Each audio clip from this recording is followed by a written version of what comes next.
Here's another Kihon training drill that I've been working on.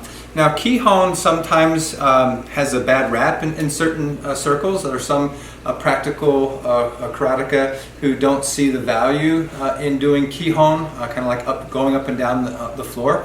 Now, in some systems, you need to do that because it's part of the grading criteria for your belt rank promotions and so on. So definitely whatever you do in your system or for your sensei, you need to follow that. And while you're kind of in lockdown doing solo training, it's a really good opportunity to work on those Kihon skills. But what I'm going to look at today is something maybe more of a practical Kihon set. Sometimes I find that sort of traditional or classical Kihon exercises seem to be geared towards doing the activity or doing the technique for the sake of doing the technique. The combination isn't necessarily practical. So what I'm going to be looking at here is maybe how can we combine some of the classic techniques but think of them as a practical exercise. So in this sense, the context of the activity, the context is driving the technique.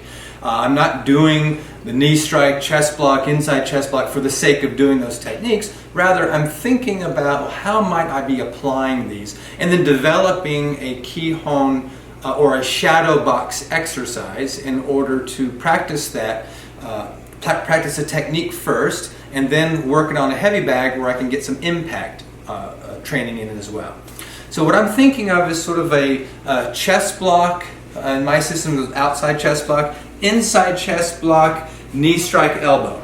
Now you might be thinking sort of classically, you might think of it as here and then doing the inside and then, oh, this knee is already cocked and ready to go, so I'm going to blast that one. That makes sense when I'm just doing the techniques in and of themselves. But I'm thinking here more of a practical application, in which case I'm going to be actually using the lead leg knee strike. Why is that? Well, I'm going to be thinking of this first chest block as actually from a clinch scenario. The wind up for that chest block is hitting the back of the person's neck, trying to loosen things up. They're going to be reaching and pulling the head back, disrupting posture, bending him over. So he's going this way. Okay? So now I'm going to be using my inside chest block. So from here I'm wrapping that hand around, freeing it up, and now I'm going to be inside chest block, smashing my forearm into the side of his neck and head. Now he's twisting this way. So after those strikes, he might be pulling hands up, trying to stop me from striking. Now I'm positioned for that knee strike to go right into his side or his back. So from I'm gripping, I'm striking, knee strike into his back, and then follow up, elbow strike to his head, back away. Okay? So classically, that might look something like chest block, inside chest block, knee strike, elbow. Right? That's how you might do that in a classical kind of Kihon. But shadow box, I'm just going to start in my sort of clinch position. I'm going to start hitting. There's my wind up, peel, strike, knee strike, elbow, and back away. And then you switch and do it to the other side. Right? So you clinch up, strike on the back of the head, peel, hammer fist, knee strike, elbow, and back away. And so you can do that as a kind of shadow boxing Kihon exercise as many times as you want. So that's your kind of working the techniques, getting the body dynamics and stuff, but just working them in the air as you would Kihon. I like to start off sort of clinched up here. So I'm pretending I'm in a clinch here. Now you can also start adding some dirt in there if you want to start the exercise.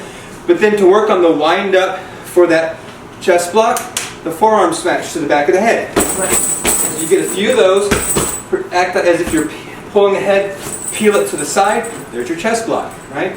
The other hand, inside chest block, doing the forearm smash. This side of the back. Okay? Remember, you're still holding his head here.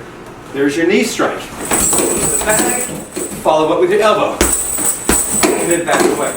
And then you switch up and do it on the other side. So you've got forearm smashes, peel here, right? Knee strikes, elbows, and away.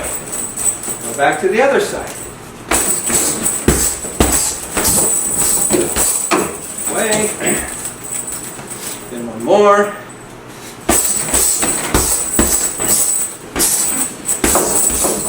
And away.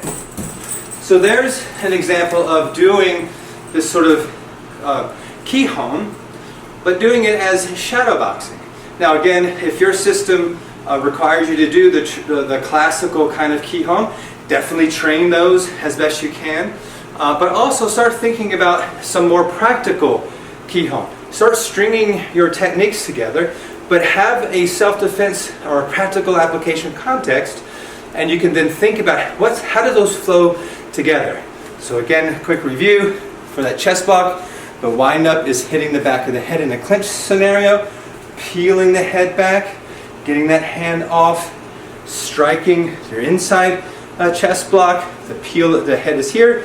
That lead leg goes into the knee strikes, and then you follow up with some elbows, back away defensively. So enjoy, play around with those Kihon techniques, and hopefully you can enhance some of your own solo training.